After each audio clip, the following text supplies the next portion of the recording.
自己本人嘅睇法咧，就係話，而家咧青少年咧對於性嘅價值觀咧，似乎咧就有少少模糊嘅。咁佢模糊中間裏邊嘅話咧，最主要我覺得咧，除咗係學校教育、家庭教育之外嘅話咧，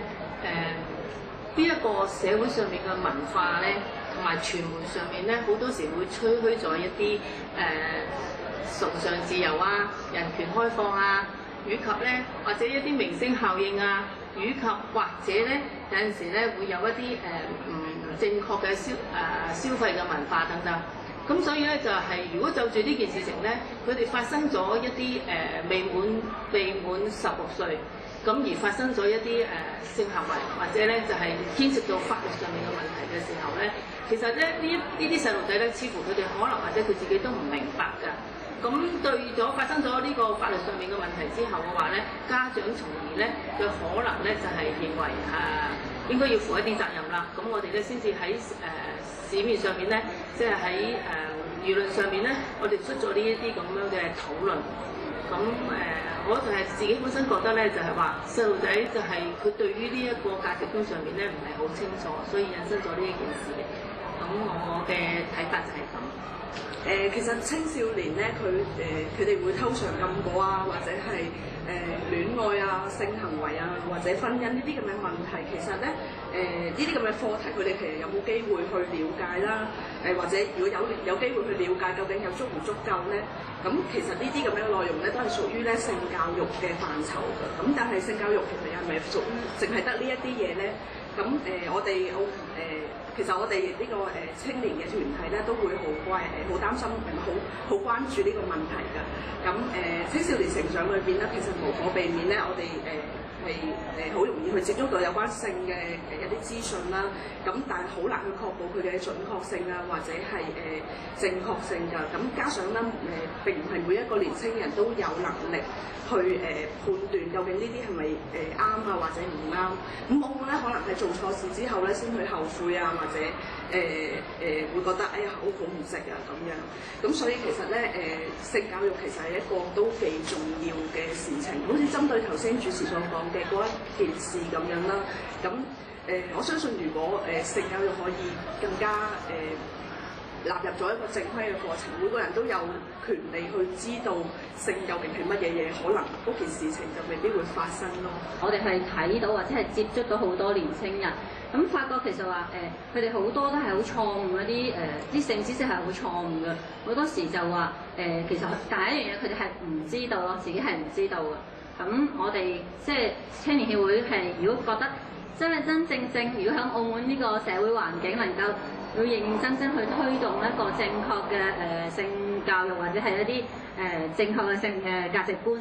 觀嘅話咧，其實應該係要從好多方面去着手，譬如話喺政府層面啦，譬如喺家長層面啦，甚至一啲學校方面啦，係能夠做到咧，大家係一齊去共同去努力嘅話咧，我相信咧嗰個性教育工作咧，或者係改變年青人，或者係令到年青人有一啲正確嘅價值觀咧，係好緊要。咁其實咧而家青少年對性態度啦，其實係受住朋輩啦，即係朋友同埋社會氛圍嘅影響啦。咁朋友方面咧，其實青少年咧就好中意分享自己嘅性經驗㗎。咁包括個人嘅能力啦、技巧啦、伴侶嘅數量啦、召妓嘅經驗啦等等嘅話題。而聽嘅人咧，咁多數係因為好奇，同埋覺得朋友有性經驗咧，自己冇嘅話咧，就覺得好冇用啊、冇面啊。咁同時間咧，澳門嘅地理環境嘅優勢影響咧，咁有好多青少年咧就當咗自己係一個老大哥嘅身份咧，帶領一啲未有性經驗嘅好朋友咧，就北上尋歡嘅。咁唔同嘅傳播媒體亦都係一個更明顯嘅因素啦。咁青少年咧可以好容易接觸到唔同類型嘅媒體啦，好似係簡單喺屋企瀏覽一啲色情嘅網頁，一啲青少年咧喺一啲嘅報章雜誌啦，都會睇到好多性嘅新聞啦或者資訊啦，包括係一啲嘅青少年嘅戀愛關係啦、召妓指南啦、性愛經驗同埋性愛短片分享嘅等等啦。咁佢哋對性嘅一啲廣泛嘅報導同埋誇張嘅言辭咧，亦都係青少年對性持開放態度嘅主要原因。咁其實集中翻響呢個原因之後咧，其實處理翻一個青少年嘅一個教育嗰方面應該點樣着手咧？咁其實希望啦，同頭先兩位學者都講過啦，應該將性教育咧變為一個常規嘅一個課程，咁包括係有測驗啦，有考試啦。咁其實目的唔係要佢哋識呢樣嘢，因為其實青少年咧有好多人都知，但係好多人都唔會去講出嚟。咁咧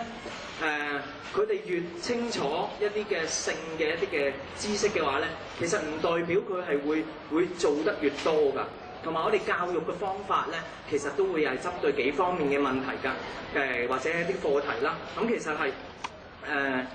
男女生理教育，生理嘅教育係呢啲係基本嘅知識啦，性病嘅認識啦，對性行為應該持有嘅態度，避孕同埋墮胎嘅方法，最重要係呢兩方面嘅影響啦。咁同埋男女相處應有嘅態度啦，其實呢幾方面其實應該納入埋呢個課程入邊。咁另外啦，希望學校唔好再用一啲嘅示意圖啊，即係畫一啲公仔啦，去教授一啲嘅青少年呢方面嘅知識。最好咧，其實唔係用一個色情嘅方法去處理一啲嘅圖畫。我係比較建議咧，用一啲嘅實物嘅一啲嘅相片同埋一啲嘅實物嘅模型，去俾啲青少年認識性究竟係乜嘢一回事。而家加強呢個性嘅教育係當務之急，嚟到配合呢個社會嘅發展，咁亦都係講出咗單靠某一方面嘅力量咧係唔足夠嘅，必須要咧係形成一個凝聚力。咁頭先講到就係話家長嗰方面咧，我都係好認同㗎，因為其實家長嘅教育咧係好重要。因為小朋友喺家庭嘅時候嘅時間咧，佢係多過喺學校。但係而家目前咧係存在一個問題嘅，就係話可能我哋嘅家長咧都係為口奔馳，往往咧呢一個咧係雙職工，咁所以對仔女咧嗰種關心咧係比較少嘅。而且咧，就算係關心咧，可能都係功課上嘅。你今日做咗功課未啊？你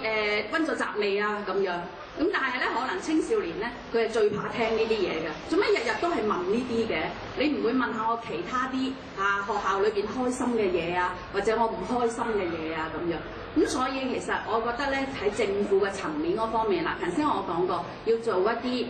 教材啦，靈活嘅教材套，可以支援翻我哋嘅老師。咁另外咧，應該咧係加強老師嘅培訓，因為咧其實我哋嘅老師咧喺呢一個嗰個專業嗰方面咧，可能都係未足夠嘅。譬如好似澳門大學教育學院佢係培訓咧我哋嘅老師嘅。咁係咪喺呢一個師範嘅課程裏邊，亦都可以喺呢一方面有一個針對性嘅，讓我哋嘅老師接受一個專業嘅培訓，而在職嘅老師咧，學校裏邊亦都可以根據自己學校搞一啲校本嘅特色培訓，而政府嘅德育中心啦，其實佢可以喺呢一方面咧搞一啲唔係單單1-2個小時嘅講座咯，我覺得係應該一啲比較有系統嘅呢啲咁嘅培訓。咁而家長嗰方面咧，可能有啲家長就話：我以前都未曾呢一個接受過乜嘢叫做性教育我對我啲仔女我都唔知點講，而且咧有啲咧家長可能亦都覺得好似好難於啟口喎咁樣。咁其實係咪都可以同學校配合咧？我哋可以搞一啲家長嘅課程，讓家長嚟到去報讀，咁樣於是咧就形成咗成個一個整嘅一個整合嘅力量，就係社會啦呢一個學校啦、家庭啦，同埋頭先大家都好着重一個傳媒即係一個咁樣嘅氛圍咧，我諗咧嗰個即係整合嘅力量就會更大啦。我就作一個簡短嘅總結。